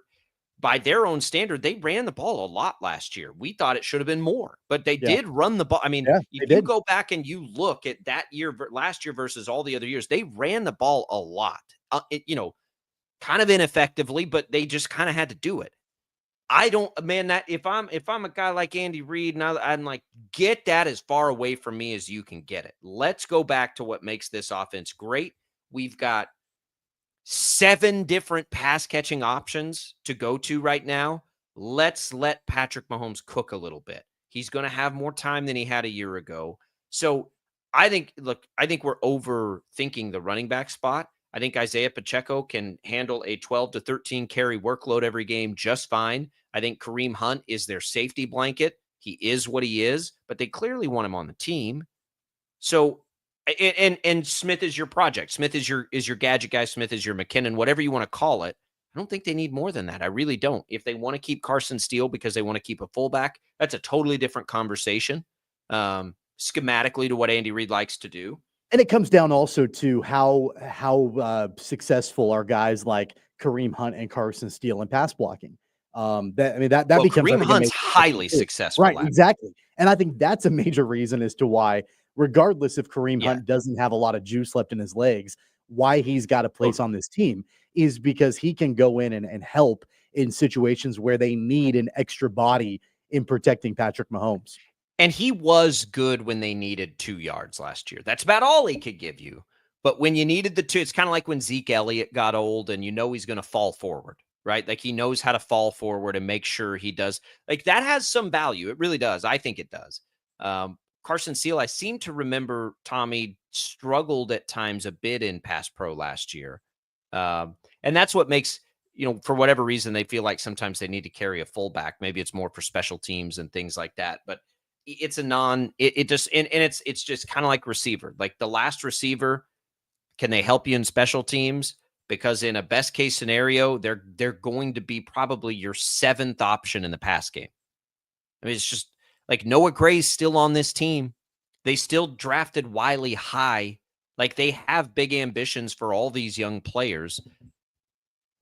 Let's not freak out over who the 6th wide receiver is. They'll be just fine. Somebody can catch a punt. They're not going to return the punt. Like we know that. Let Brashard Smith return kicks probably, and just get somebody that can catch call a fair catch and catch the ball and get off the field. Honestly, for me, the bigger question marks as we get closer to the start of the regular season is on the defensive side of the ball. It's on the other side. I agree.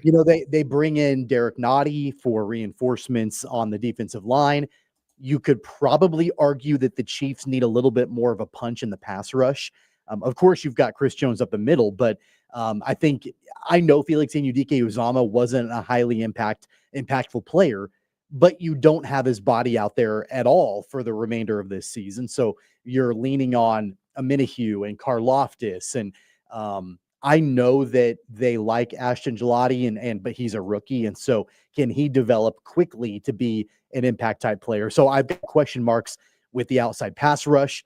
And then the secondary, I mean, outside of Trent McDuffie, it was nice to see Christian Fulton finally getting some reps in the preseason. He was able to play a little bit in that final preseason game on Friday. But overall, what does the secondary look like, both from a cornerback position and a safety position? I think those are some of the bigger questions that we have as we get closer to that Brazil game. Are defensively, not even with what the offense is going to do. I think we have a pretty good idea on the way the offense is going to cook. it's time for the offense to bail out the defense. I don't anticipate this being the best defense in football this year. Like the way they've had to kind of carry the offense the last couple of years at times. I think it's time to let the offense pick up the slack a little bit. You might be right about that, but you may not have the most talented defensive roster, but you still have Steve Spagnuolo, right? No, like by the end of the season, the defense will be fine. But we have too many ifs right now for me to count on that coming out of the gate. Too many, you don't have Justin Reed. You've got young guys that you're going to need to step up, and they have done a good job of that lately. But I think going into week 1, it's time for the offense to lead the way again for the Chiefs, at least for a little while. And yeah, by the end of the year, the defense will be fine because Spags can scheme it up. But when we're talking about the last couple of years where at times this has looked like the best defense in football, I don't think that's going to be what it is this year. And that's okay. And maybe it is because it's, they've just done such a good job of that the last couple of years. But I think it's time for the offense to shine. And I think that they will. I think they look poised to explode, and they need to explode quickly because you look at the start of the Chiefs season, good defense in the Chargers, good defense in the Eagles. I've heard that people are fairly optimistic on the Giants defense. That's a road game. Then you get the Ravens defense, and then you get a little bit of relief in the schedule after that, I think. But you're going to get, the offense is going to be tested right out of the gates here for sure. And bring it because I think they look good and I think they're ready. But back to the original biggest question of the basically the last 18 months, left tackle, no pressures allowed in the preseason. I mean, it's gone. Kind of answers that question a little bit, right? It's gone. It could not have gone better. Yeah. I don't know if it's gone the best it could have, but it couldn't have gone any better. Right? Does that make sense? Like, what else could we have possibly seen from him? He was out there in every game. He played the amount of snaps they wanted him to play, and he did not allow a pressure on Patrick Mahomes. I was not as locked into left guard in the game, but I think it was I don't recall Patrick Mahomes ever being in big trouble, so I think that's a pretty good sign. You had maybe a little different look at it, but left guard seemed the best it seemed so far in the preseason. At this point, all Kingsley Suamataia has to be is serviceable.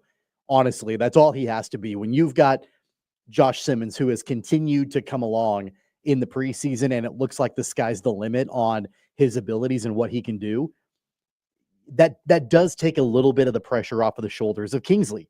He just has to be serviceable. And you know what? I think people have said this quite a bit. I know the Chiefs are probably not going to run the ball a whole lot, but Kingsley is okay in run blocking. He's not bad at run blocking. Pass blocking, he's a little bit more of a liability, but it does help when you're bookended by Josh Simmons and Creed Humphrey on both sides. Man, I'm ready. I'm ready for the NFL. College football for me was the appetizer that didn't get me excited for college football. It was the appetizer that got me excited for the NFL. Let's talk baseball, though, because the Royals are still in the thick of it. Jaylon Thompson, our Royals insider, hops on next on Sports Daily.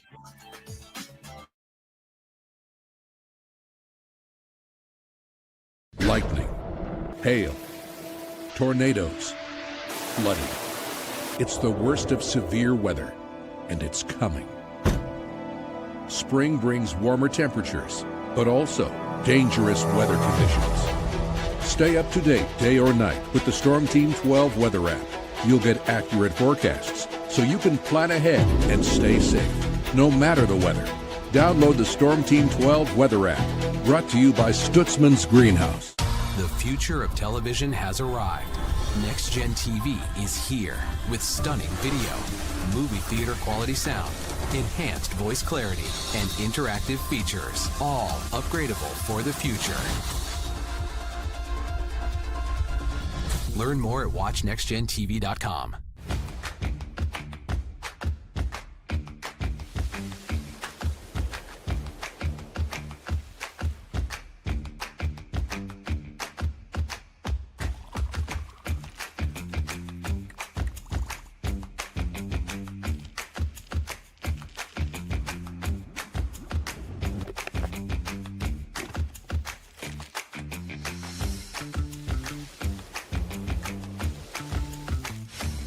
canvas of our imagination. They tell a story. Clouds affect the events of your day. Sometimes they growl, sometimes they inspire, but they're always the messengers of nature's mood written in the sky. Storm Team 12 understands the language of clouds. We're dedicated to decoding their message so you know what to expect. Behind every cloud, there is a story waiting to be told. Trust Ross Jansen and Storm Team 12, alerting you first to the impact on your life. This is Rich Eisen. Check out The Rich Eisen Show, 11 until 2 on Wichita's #1 sports station, Kansas Fan Headquarters, 97.5 and 1240 KFH.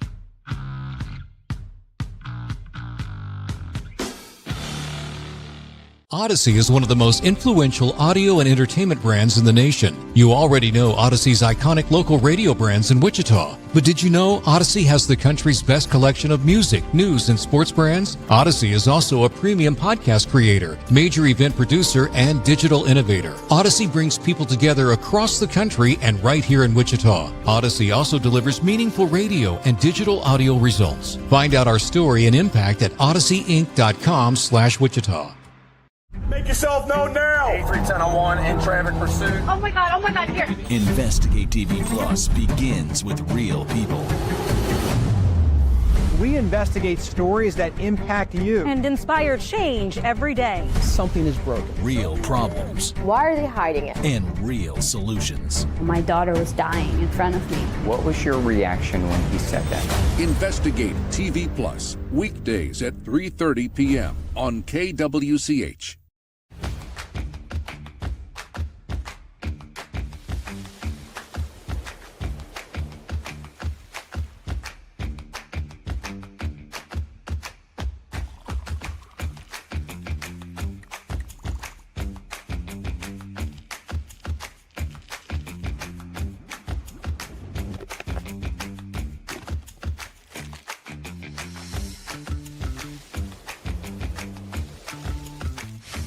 Hey, Wichita, Jim Rome here, celebrating over 25 years as the #1 midday sports talk show on Wichita Radio. Find out why. Tune into The Jungle, weekdays 11 until 2 on 97.5 and 1240 KFH. Mornings are busy. We're here to make your mornings better. We report the stories that affect you. 3 more hospitalized from contaminated apple juice just a day after the FDA issued a recall.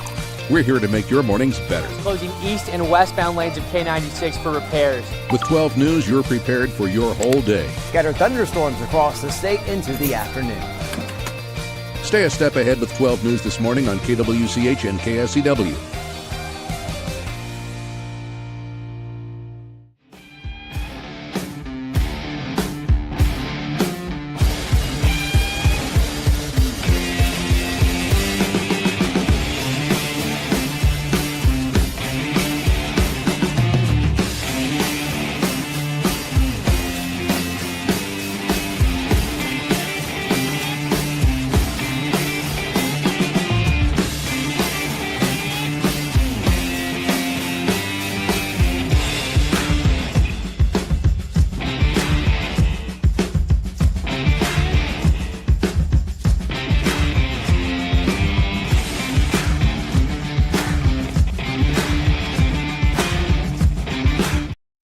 H.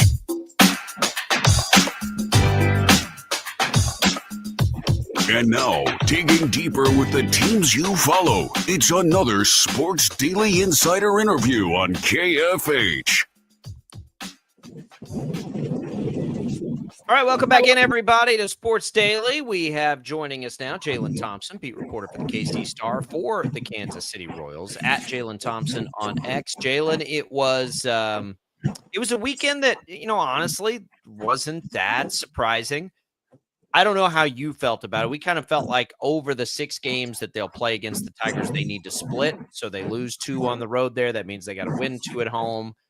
The damage in the wild card standings was kind of nominal. I think everything's okay. Boy, if they didn't come back after blowing that lead yesterday, though, you and I'd be having a very different conversation right now.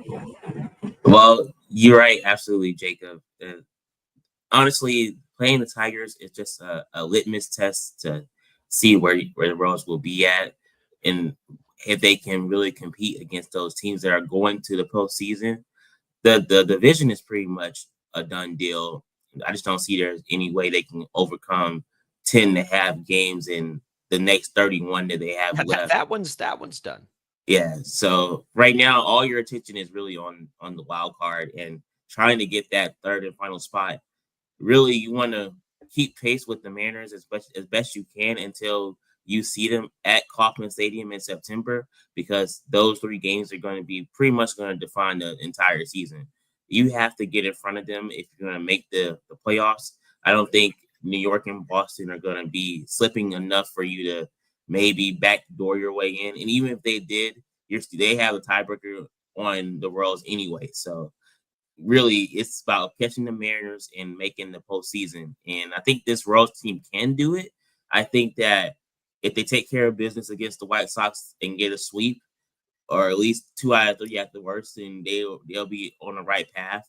But like you said, the Tigers it's the team that they're gonna go pretty far in the playoffs. So you have to play against them and have to win those games. And winning on Sunday does give you a little hope that, hey, they can fight with those guys and come out victorious. Let's talk yesterday real quick. Seth Lugo, you think Q's giving him too long a leash right now? I just, based on the struggle, and he looked good earlier in the week and he looked good up into a point yesterday, but is it time to shorten that up a little bit? I'm just not sure. Look, he's better than he was in the prior starts before, but it still doesn't look 100% right to me. Well, there's 2 ways to look at it. You could look at it that way, like you're looking at it, Jacob, and say, well, he hasn't been good, and we need to figure out a way to get the more efficiency out of him. But then you look at it another way, and they paid him a lot of money. He's a runner-up for the Cy Young last year. He's an all-star. You got to let him go through whatever rough patch that he has and know that he's going to figure it out and come out on the other side and be the Seth Lugo that we all know that can perform at a high level. It's a tough thing to do, like you said, when you're in a playoff race and every game matters and every inning pretty much starts to matter, and you can't really, cough up a game when you need to win one. But he looked good the last start before this one. So, I don't know. It's a dicey situation, but I think that you just allow him to just be Seth Lugo. I don't know, man. In a playoff chase, though, like I get that in general terms, and I believe in it. But when every single game, like when it feels like this is going to come down to the last week of the year, I think like a sign of trouble might just be a quicker trigger to get him some help out of the bullpen now than it would have been a month ago. How much longer can you let him work through that? That would have been devastating yesterday. You build a 6-1 lead and blow it like that? I don't know. The only bad thing about that, if you're gonna take him out early or give him some, they took him out in the 4th anyway. Yeah, your bullpen's already taxed. If it wasn't for John Schreiber and Jonathan Bowman coming in and pretty much holding the line, the Royals lose that game, because the bridge to get to Urseg and Estevez, that bridge has been worn out all year. There's always so much that you can do before that bridge is going to just collapse. So you have to keep those guys like Bowen and Schreiber and Zerpa. And Zerpa's been struggling the last few times he's come out there. So I don't know. That Daniel Lynch, is that a guy that you maybe lean on? But they've been overworking that bullpen for sure. Yeah, I know they'll get a day off, but it's time to be overworked. We're in a playoff chase here. That's true. The offense bailed them out. No, yesterday, as it has in many games, Vinny Pasquantino continues to rake. He is an RBI guy, and your stars kind of carried you through the day. Bobby Witt Jr. had an RBI. Vinny Pasquantino had a couple RBIs. Michael Garcia and Salvador Perez, they all had RBIs in this game. And I think we just, like in general, at least I do, you feel pretty good about the offense right now, picking up the slack a little bit. It's amazing to me how bad it was for most of this season to how good it's gotten now. This law of averages that always takes place in baseball. We had to wait a long time for this one, but it's here. I think so. And really, because you point out what you said about Vinny Pasquantino, he's a guy that he bats third in the lineup for a reason. And you always knew that he could be this guy that he has turned into, but he had to stay healthy. And now that he's had a fully healthy season, pretty much, this is what you're getting, a 30 home run, 100 RBI type of guy, which that's invaluable if you are looking at the Royals lineup and you're just like, we need players to produce. And to have Vinny be there and produce the way he's producing. And really, you haven't gotten the all-world Bobby Witt Jr. season, and I don't think that you probably will get that this season. I think you got a very good, very solid season for Bobby, but I don't think you'll get the all-world that he gave you last year. And then Salvi is doing what he normally does. So really, I look at Vinny Pasquantino and Michael Garcia as if the Royals are going to make the playoffs, they have to keep doing what they're doing and exceed those expectations, because otherwise you're going to end up short of the finish line, and that's not where you want to be. Let's talk about the finish line. 3 games behind Seattle, 3.5, which is 4.5 in reality against the Yankees, 4, which is 5 against the Red Sox. Did we have that correctly? We're still waiting on the next 3 games against the Mariners, which they still have to play to determine that tiebreaker, but they don't have it on the others. Yeah. So that's we're getting down to it. Now, what have we played here? We've played 131 games. That means there's 31 to go. Mm-hmm. That doesn't feel insurmountable at all. That feels gettable if the Royals can just keep playing the way that they've been playing. If they kind of hold the line here, I think they can win. You've got 31 games. I don't know where you've put it. I've kind of said that it's needed to be 87 wins as kind of this magical made-up number. That would mean 20-11 down the stretch. Yeah. Attainable. I think as hard as it's going to be, the way they're playing, I mean, I wouldn't count that out. Yeah, I think 87 wins is a good number to look at. I think 87 will probably get you right into a tiebreaker scenario. I think 88 or 89 will definitely get you in, So you're talking about 22-9 maybe, or you said 20-11. I think it's possible, but the Royals can just play good baseball, like you said. And the good thing is you have 3 more against the Tigers. So those are 3 games you're going to have to battle. You got 3 against the Mariners. You have 4 left, I think, against the Guardians and 3 against the Phillies. But your last end of the year, you got the A's and you have the Angels and A's, to end the season. You might have to go 6-1-7-0 to make the playoffs.